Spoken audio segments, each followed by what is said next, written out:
I am strongly against social isolation. As humans, we need connection.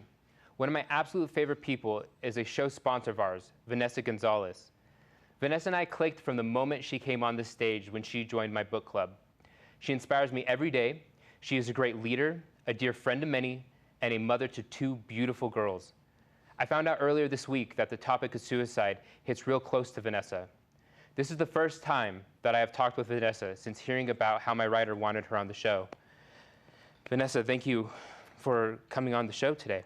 My producer told me that this topic of someone taking their own life really just hits home with you.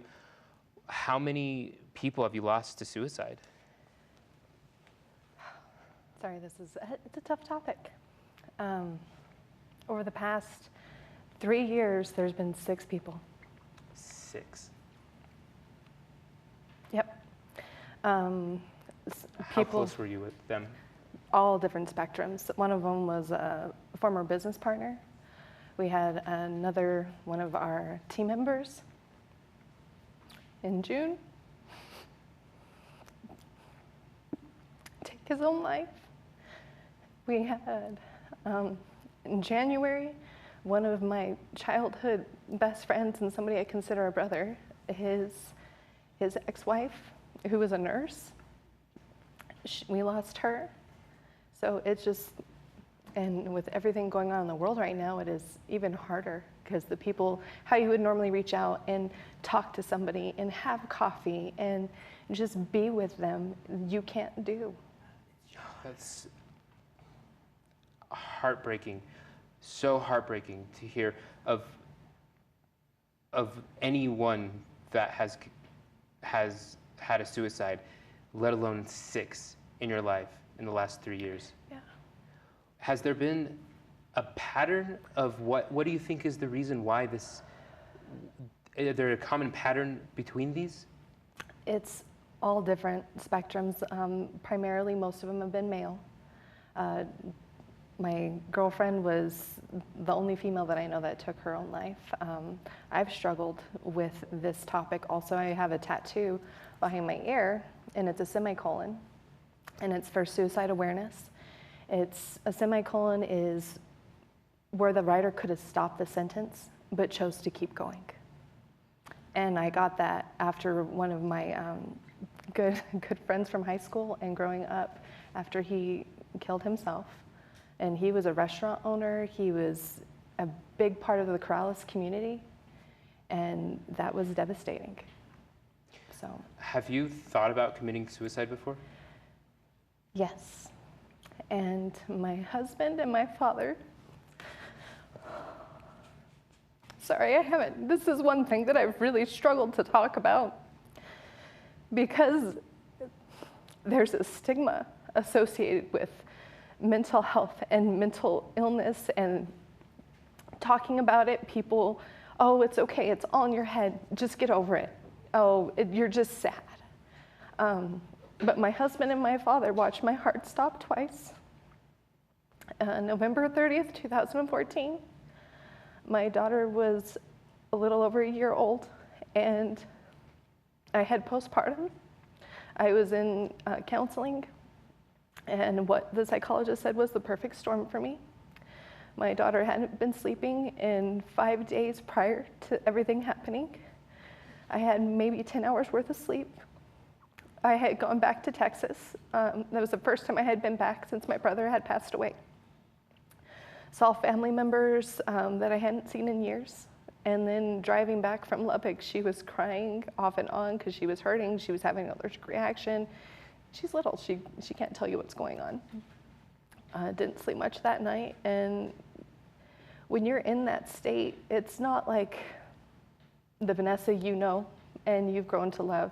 I wasn't that person. It was like that person was shoved in the closet and there was something else that took over. And I can still remember sitting in my closet looking at my husband's gun and thinking, if I pull the trigger, then my daughters will see it and they'll hear it. And that's going to be the last image they have of me. So I didn't do the gun.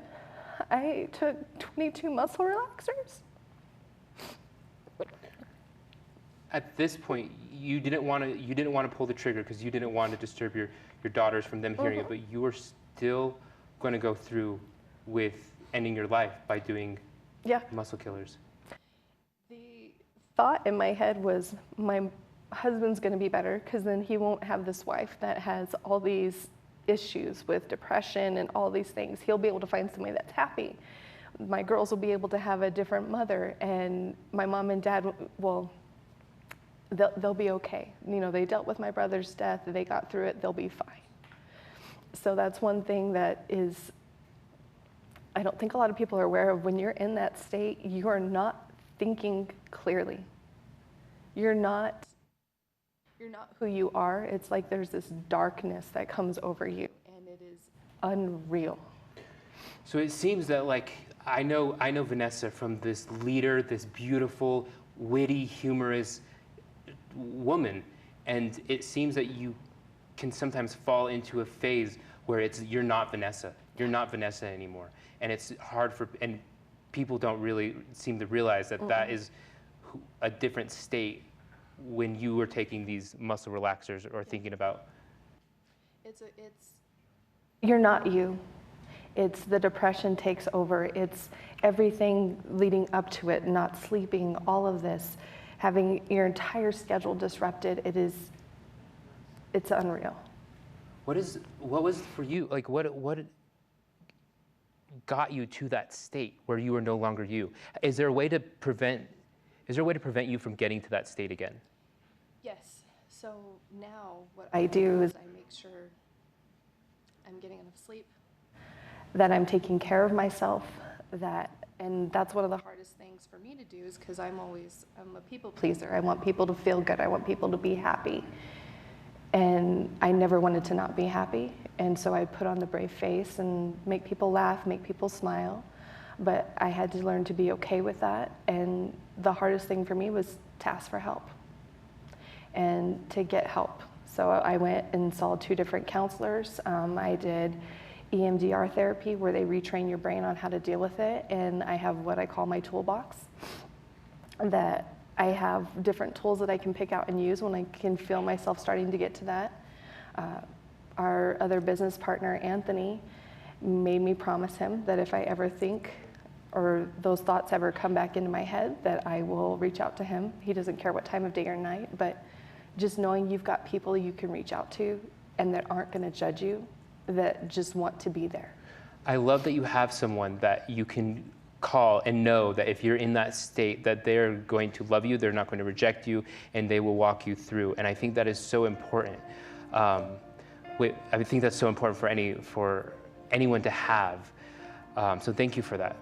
Today's show brought to you in part by Albuquerque Plumbing, Heating and Cooling.